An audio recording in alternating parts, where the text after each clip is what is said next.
Shalom à tous, bon après-midi, soyez bénis une fois de plus de partout. Vous êtes en train d'écouter ma voix, bien-aimée. Cet après-midi, nous allons poursuivre avec les tables de la loi ou encore les 10 commandements. La dernière fois, nous avons, bien-aimé, étudié en quelques lignes le 3e commandement qui nous demandait de ne pas utiliser le nom de l'Éternel à la légère ou de ne pas utiliser le nom de l'Éternel en vain. Pourquoi? Parce qu'il y a des gens qui utilisent le nom de l'Éternel pour mentir, pour leur faim, pour s'enrichir. Bien-aimés, de pareilles personnes seront jugées sévèrement. Ce que tu dois comprendre, c'est que le nom de Dieu a une très grande puissance et nous devons respecter le nom de l'Éternel. Le 4e commandement, maintenant, nous allons le lire dans le livre de Deutéronome 5, bien-aimé, verset 12. Je lis au nom de Jésus.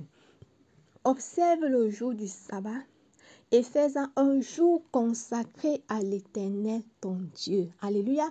Bien-aimé, ce commandement commence par nous demander d'observer le jour du sabbat. Quand on parle du jour du sabbat, on parle du jour du repos. Et fais-en un jour consacré à l'Éternel ton Dieu. Donc, bien-aimé, ce commandement nous rappelle déjà que nous devons consacrer ce jour.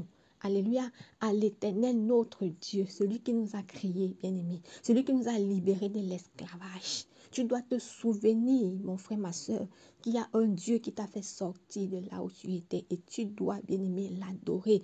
Alléluia. Ce commandement continue.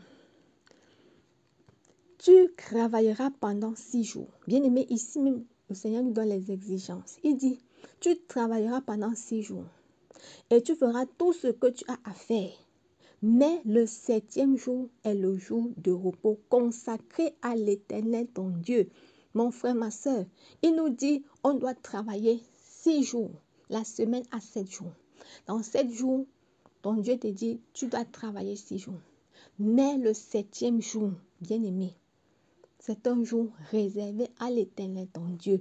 Mais aujourd'hui, il y a certaines personnes qui travaillent 7 jours sur 7. Bien-aimé, tu es déjà en train d'aller hors de la loi de Dieu.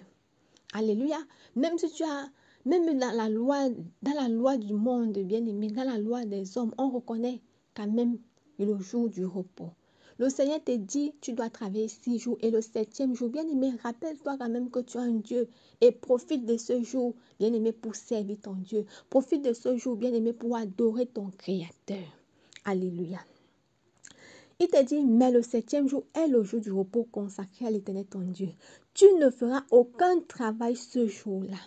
Ni toi, ni ton fils, ni ta fille, ni ton serviteur, ni ta servante, ni ton bœuf, ni ton âne, ni tout ton bétail, ni l'étranger qui réside chez toi, afin que ton serviteur et ta servante se reposent comme toi. Alléluia. Tu te souviendras que tu as été esclave en Égypte et que l'Éternel ton Dieu t'a tiré de là en intervenant avec la puissance. C'est pourquoi l'Éternel ton Dieu t'a demandé d'observer le jour du sabbat. Alléluia.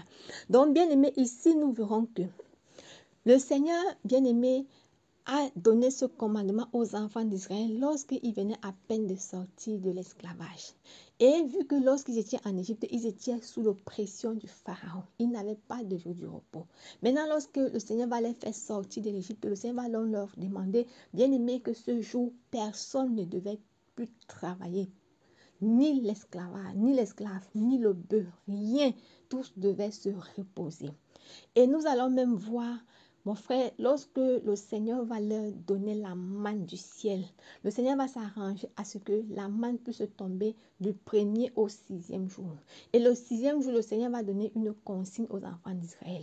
La manne du 6e jour, vous allez prendre en 2 quantités. Vous allez prendre en grande quantité parce que vous allez ramasser la manne du 6e et du 7e jour. Parce que le 7e jour, bien aimé, était un jour réservé au sabbat. Personne ne devait sortir de sa tente. Alléluia. Donc, bien-aimés, ce commandement nous interpelle à penser à notre Créateur, à penser qu'il y a un Dieu qui nous a fait sortir de quelque part, un Dieu qui nous a sauvés. Si aujourd'hui nous vivons, bien-aimés, c'est par sa toute puissance et nous devons respecter ce commandement. Nous allons voir même lorsque nous rencontrons dans la Genèse, bien-aimés. Genèse, bien-aimés, à partir du verset 2. Qu'est-ce que le Seigneur dit? Le Seigneur dit là-bas quoi? Bien-aimé, il a créé l'homme. Il a travaillé pendant 6 jours. Mais le 7e jour, bien-aimé, il s'est reposé. Il ne s'est pas reposé parce qu'il voulait se reposer. C'est un Dieu. Il pouvait travailler tous les 7 jours. Il pouvait utiliser tous ces 7 jours-là, bien aimé, pour son ouvrage. Mais il a vu que non, pour montrer l'exemple au monde, qu'est-ce qu'il faut faire? Il faut qu'il se repose. Et lui-même a dit, ça c'est un jour consacré à l'Éternel. Bien aimé, donc nous ne devons pas violer cette loi. Alléluia. Tu as le temps, mon frère, ma soeur, de travailler en semaine, mais réserve un seul jour pour te souvenir de ton Dieu. Mais de nos jours, ce n'est pas ce que les gens font. Le 7e jour, c'est le jour où certaines personnes vont réserver pour aller dans les visites, aller dans les choses qui ne glorifient pas le nom de l'Éternel, aller dans les discothèques et autres bien-aimés. Tu dois te souvenir du jour de la création. Tu dois te souvenir de ton Sauveur bien-aimé et réserver ce jour pour aller adorer ton Dieu. Tu peux aller adorer ton Dieu et après maintenant bien-aimé, tu es libre de faire ce que tu peux faire. Alléluia. Nous verrons même que dans le Nouveau Testament, bien-aimé, alléluia, la majorité des miracles que Jésus lui-même a fait, bien-aimé, c'était le jour du sabbat. Il a fait plusieurs délivrances. Il a guéri les paralytiques. Il a fait beaucoup de choses. Nous allons même voir le malade à la piscine de Bethesda. Nous allons voir bien, mais c'est le jour du sabbat que Jésus-Christ l'a guéri. Alléluia. Pourquoi il le faisait le jour du sabbat, bien aimé? C'était pour mettre une interdiction à la loi qui avait été dit que le jour du sabbat, personne ne devait sortir de sa tente. Parce que nous avons vu que c'était un commandement que Dieu avait donné aux enfants d'Israël parce que les enfants d'Israël venaient à peine de sortir de l'esclavage. Et là-bas, chacun devait se reposer ce jour-là. Personne ne devait sortir de sa tente. Mais Jésus vient maintenant pour faire comprendre aux gens que non, voici ce qui doit se passer le jour du sabbat. C'est un jour que vous devez vous souvenir de Dieu. Voilà pourquoi, bien aimé, Jésus a fait presque tous les miracles que Jésus faisait. Mon frère, ma soeur, c'était ce jour. Et vous allons lire. Pour justifier, bien aimé, nous pouvons lire dans le livre de Luc 6, à partir du verset 5. Bien aimé, Jésus ajouta, le Fils de l'homme est maître du sabbat. Alléluia. Bien aimé, il a dit ça pourquoi? Parce qu'il y a certaines personnes qui ont voulu l'accuser. Pourquoi est-ce qu'il a fait les miracles? Pourquoi est-ce qu'il guérit les gens le jour du sabbat? Il leur a donc fait comprendre que non, moi je suis donc le maître du sabbat. Bien, mais c'était pour les amener à comprendre ces choses. Quand nous lisons le 6, il va dire, un autre jour de sabbat, Jésus entra dans la synagogue, commença à enseigner. Or, il y avait là un homme dont la main droite était paralysée. Les spécialistes de la loi et les pharisiens surveillaient attentivement Jésus pour voir s'il ferait une guérison le jour du sabbat. Ils espéraient ainsi trouver un motif d'accusation contre lui. Mais Jésus, sachant ce qu'il dit à l'homme qui avait la main infime, lève-toi et tiens-toi là au milieu. Et l'homme se leva et se tint debout.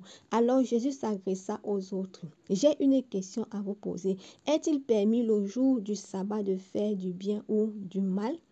Est-il permis de sauver une vie ou bien faut-il la laisser périr? Il balaya alors l'assistance du regard, puis il dit à cet homme, étends la main. Ce qu'il fit et la main fut guérie. Alléluia.